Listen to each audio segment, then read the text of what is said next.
प्रधानमंत्री नरेंद्र मोदी बिहार की जनता को इसी लायक समझते हैं। लोकसभा चुनावों में उन्होंने मुजरा शब्द का इस्तेमाल किया और अब देश के प्रधानमंत्री कट्टा शब्द का इस्तेमाल कर रहे हैं, वो भी गलत जानकारी के साथ। बकौल प्रधानमंत्री आरजेडी ने कांग्रेस की कनपट्टी में कट्टा रखा था ताकि उन्हें मुख्यमंत्री पद के उम्मीदवार के तौर पर घोषित किया जाए। मैं आज अपने दर्शकों से एक सवाल पूछना चाहता हूं, महागठबंधन का सबसे लोकप्रिय नेता कौन है? बताइए, सबसे लोकप्रिय नेता कौन है? तेजस्वी यादव। अगर महागठबंधन को वोट मिलेगा तो किसके आधार पर मिलेगा? तेजस्वी यादव। खुद गोदी मीडिया मानती है और गोदी मीडिया के जितने भी सर्वे आए हैं उनमें बिहार का जो सबसे लोकप्रिय नेता है वो तेजस्वी यादव है। तो प्रधानमंत्री नरेंद्र मोदी बिहार की जनता को झूठ क्यों बोल रहे हैं कि कट्टा रखकर, सबसे बड़ी बात, आप कट्टा शब्द का इस्तेमाल कर रहे हैं और दूसरी तरफ तेजस्वी यादव नौकरी का नारा लगा रहे हैं। यानी कि प्रदेश की जनता के सामने दो विकल्प हैं। एक तरफ प्रधानमंत्री नरेंद्र मोदी जो अपनी पद की गरिमा को भूलकर कट्टा शब्द का इस्तेमाल करते हैं और दूसरी तरफ तेजस्वी यादव जो हैं वो नौकरी का नारा लगा रहे हैं। देखिए मोकामा में किस तरह से वो नौकरी का नारा लगा रहे थे। चुपचाप ललटेन छाप कैसे मिलेगा? कैसे मिलेगा? कैसे मिलेगा? कौन देगा? कौन देगा नौकरी? अरे बनता है जरा पटना हिले के चक्की मोकामा से बताइए, कौन देगा नौकरी? नौकरी चाहिए कि नहीं चाहिए? अब प्रधानमंत्री को सुना जाए उनका वो बयान। मैं फिर आपसे पूछना चाहता हूं दोस्तों, क्या प्रधानमंत्री नरेंद्र मोदी या ये कहा जाए प्रधानमंत्री के पद की कोई गरिमा है या नहीं? प्रधानमंत्री की ऐसी क्या मजबूरी है कि वो चुनावी भाषणों में इस तरह की शब्दावली का इस्तेमाल करते हैं? क्या प्रधानमंत्री को अंदाजा है कि आपके एक एक शब्द का असर युवाओं पर क्या पड़ता है, आपके अंधभक्तों पर क्या पड़ता है? जब आप चुनावी मंच पर खड़े होकर मुजरा और कट्टा शब्द का इस्तेमाल करेंगे तो आपके जो अंधभक्त हैं, आपके जो ट्रोल्स हैं, आपके जो कार्यकर्ता हैं, वो किस तरह की शब्दावली का इस्तेमाल करेंगे? सुनिए प्रधानमंत्री ने क्या कहा था। नामांकन वापस लेने से एक दिन पहले बिहार में बंद कमरे में गुंडागर्दी का खेल खेला गया था।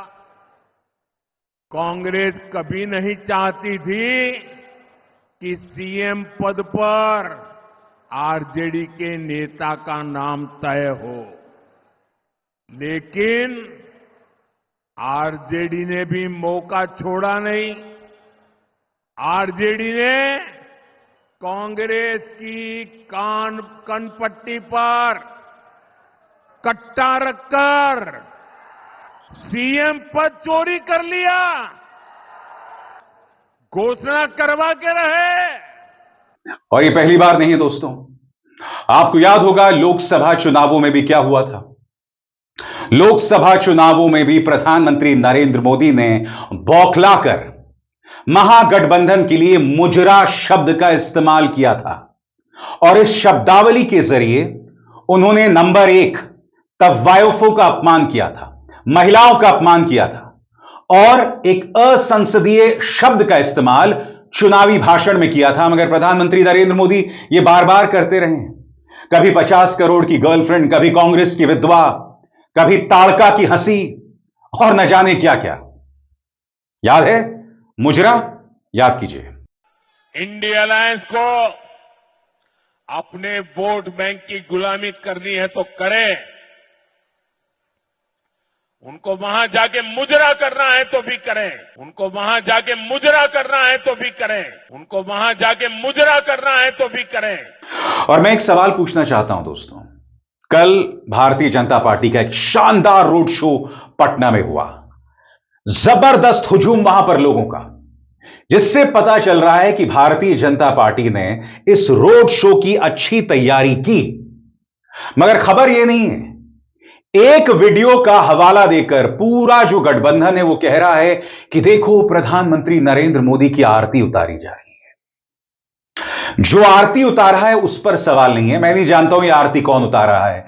क्या ये प्रधानमंत्री के समर्थक हैं? क्या ये भारतीय जनता पार्टी के कार्यकर्ता हैं? मैं नहीं जानता हूं। आरती उतार रहे हैं, उनकी श्रद्धा है, और इसे भारतीय जनता पार्टी से लेकर इनका जो पालतू मीडिया है एक बहुत बड़ी उपलब्धि के तौर पर पेश कर रहा है।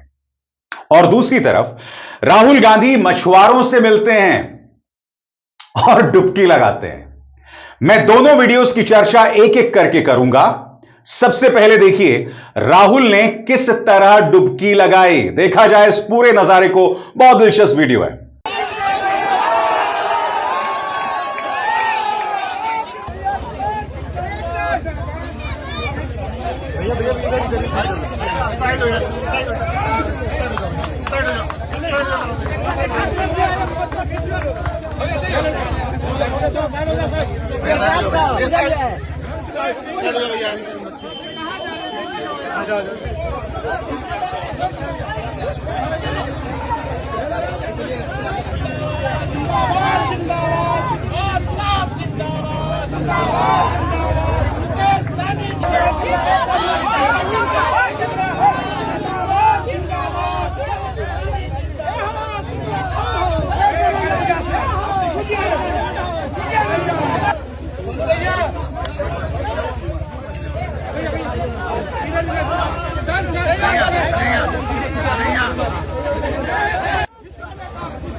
यह वीडियो अपने आप में क्या बतलाता है कि राहुल गांधी के मन में हिचक नहीं है जनता से संपर्क स्थापित करने के लिए।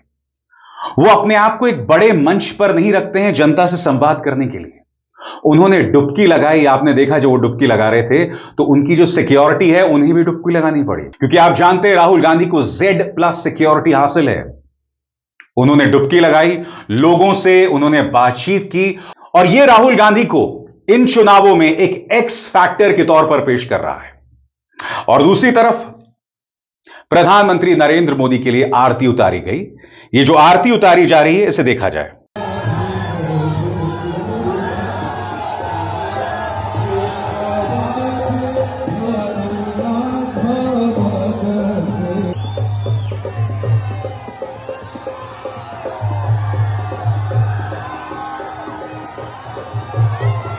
आज मैं कुछ सवाल पूछना चाहता हूं, क्योंकि देखिए गठबंधन के तमाम नेता ये कह रहे हैं कि देखिए प्रधानमंत्री कितने जनप्रिय नेता हैं, आरती उतारी जा रही है। तस्वीर एक है, उस एक वीडियो के आधार पर भाजपा ने कह दिया वो जनप्रिय नेता है। तो आरती किस बात की, आज मैं सवाल पूछना चाहता हूं। 2015 में आपको याद है प्रधानमंत्री नरेंद्र मोदी ने क्या कहा था? कितने करोड़ दूं, इतने दूं या उतने दूं, इतने दूं या उतने दूं। कहां गया वो करोड़ों रुपया? बिहार के खाते आया?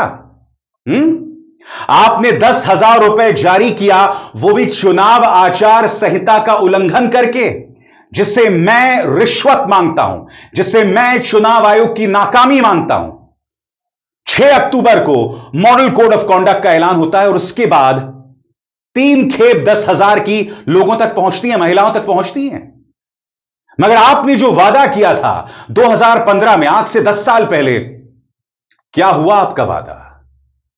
तो आरती किस लिए उतारी जा रही है? क्या आरती इसलिए उतारी जा रही है क्योंकि प्रधानमंत्री नरेंद्र मोदी मुजरा और अब कट्टा शब्द का इस्तेमाल करते हैं?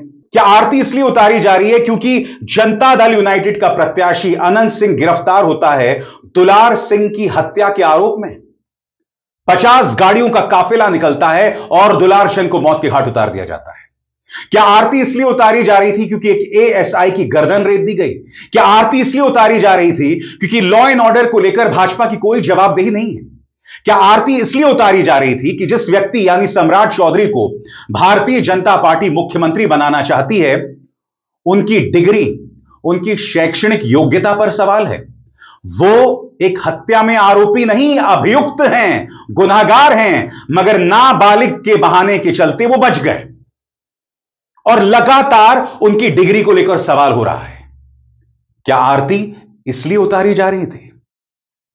अब अपने पूरे स्क्रीन पर देखिए, आधे स्क्रीन पर राहुल गांधी डुबकी लगा रहे हैं और आधे स्क्रीन पर देखिए किस तरह से उनकी आरती उतारी जा रही है। मैं अपने दर्शकों के सामने ये 2 तस्वीरें जानबूझकर पेश कर रहा हूं। आप बताइए, लोकतंत्र के लिहाज से कौन सी तस्वीर मायने रखती है? कौन सी तस्वीर जनता के ज्यादा करीब है, जहां एक नेता जनता के बीच जाकर, उनके बीच जाकर उनके मुद्दों को समझने की कोशिश कर रहा है, या फिर दूसरी जगह आरती उतारी जा रही है और उसे एक बहुत बड़ी उपलब्धि के तौर पर पेश किया जा रहा है, जबकि आप और हम सब जानते हैं कि कई सवालों के जवाब प्रधानमंत्री को देने हैं और उन्होंने आज तक नहीं दिए।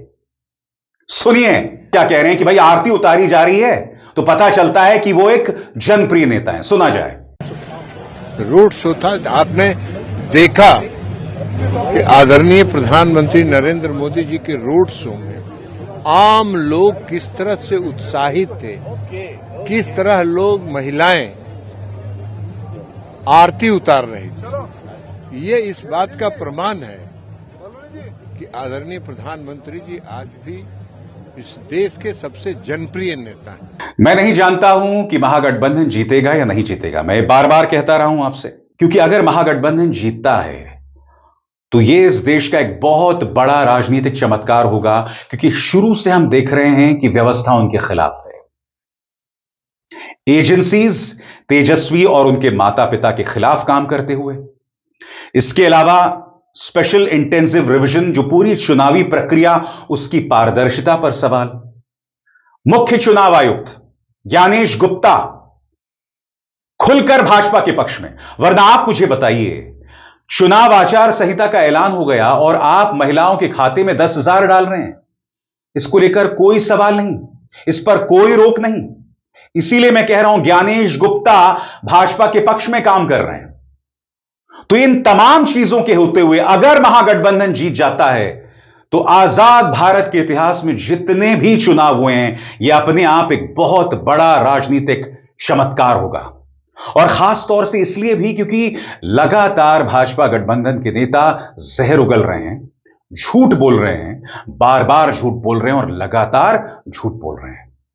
और तेजस्वी यादव वो लगातार अपील कर रहे हैं जनता से मुद्दों पर। ये बहुत ही भड़काऊ मुद्दे नहीं हैं, मगर वो मुद्दों तक खुद को सीमित रख रहे हैं। प्रश्न ये दोस्तों कि क्या इसका असर वोटिंग पर भी पड़ेगा? सुनिए तेजस्वी ने किस तरह से अपील की थी। मैं चाहता हूं कि आपके सपने पूरे हों। मैं चाहता हूं कि आपकी उम्मीदें लौटे। मैं चाहता हूं कि आपके हाथ में नौकरी, रोजगार हो। मैं चाहता हूं कि जितने रेलवे स्टेशन, बस अड्डे और हवाई अड्डे पर परदेशों में जाते हैं, उतनी मुंडियां सिर मुझे बिहार की फैक्ट्रियों, उद्योगों, कंपनियों से निकलते देखें। ऐसा बिहार तेजस्वी बनाना चाहता है। चाहता हूं कि मैं अपने बच्चों, जो बच्चे आपके साथ रहें, और मैं नौजवान भाई अपने माता पिता, भाई बहन, दोस्तों और पत्नी के साथ अपने गांव, जिला और शहर में ही रहें। सब लोग अपने बच्चों के साथ रहें, ये हम चाहते हैं। मैं चाहता हूं कि आपको अच्छी शिक्षा मिले। मैं चाहता हूं कि आपको सरकारी नौकरी मिले। मैं चाहता हूं कि आपको इलाज के लिए बाहर जाना ना पड़े। ऐसा बिहार बनाना चाहते हैं। और यही नहीं, मैं चाहता हूं कि आपके घर स्वच्छ पीने का पानी पहुंचे, आपकी नाली गली पक्की हो। मैं चाहता हूं कि आपके गांव में स्टेडियम हो, खेल का मैदान हो।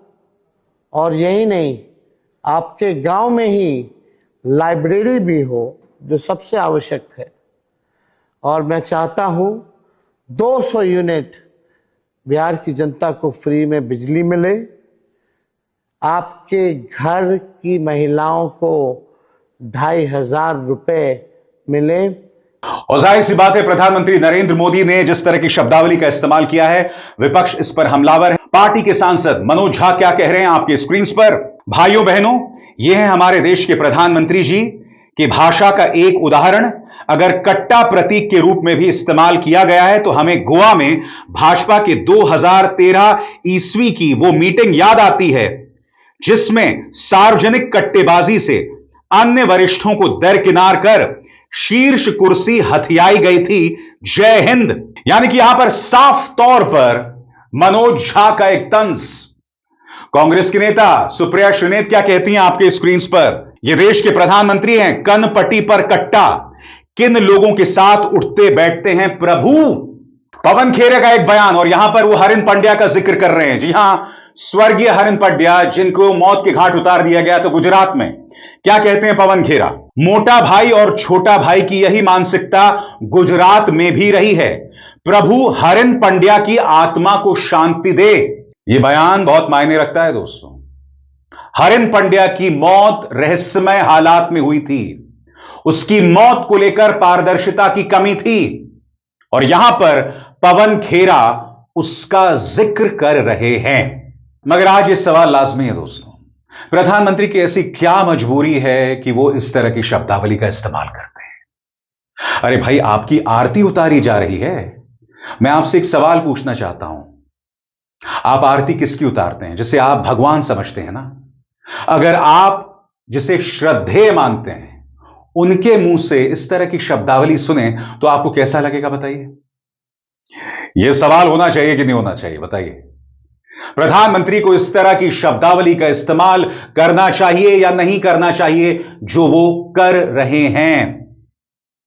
बहरहाल तेजस्वी यादव लगातार मुद्दे पर बने हुए हैं। उन्होंने इंडिया टुडे की जो कवर पर एक तस्वीर छपी है उसका जिक्र किया है। इंडिया टुडे हिंदी में यह तस्वीर छपी है जिसमें लिखा है बदलाव के लिए संघर्ष, और इस पर तेजस्वी यादव क्या लिखते हैं मैं आपको पढ़ के सुनाना चाहता हूं। 20 बरस की एनडीए सरकार से युवाओं ने क्या ही मांगा? अपने हिस्से की नौकरी व रोजगार ही तो मांगा, लेकिन इस भ्रष्ट निकम्मी एनडीए सरकार ने युवाओं की जरूरतों पर ध्यान ही नहीं दिया, युवाओं के लिए एकदम कुछ किया ही नहीं। इसलिए युवा करने जा रहे हैं सत्ता में परिवर्तन। इस बार बिहार बना रहा है महागठबंधन सरकार जो देगी हर घर पक्की सरकारी नौकरी। और इसी मुद्दे के साथ तेजस्वी मैदान में है, मगर उनकी चुनौती बहुत कठिन है। उनके सामने एक ऐसा तंत्र है जो जहर उगलता है, जो अपने समर्थकों को भ्रमित करता है, झूठ बोलता है। उनके सामने है एजेंसी की ताकत, उनके सामने है चुनाव आयोग जो पूरी तरह से भाजपा के सामने नतमस्तक है। अभिसार शर्मा को दीजिए इजाजत। नमस्कार।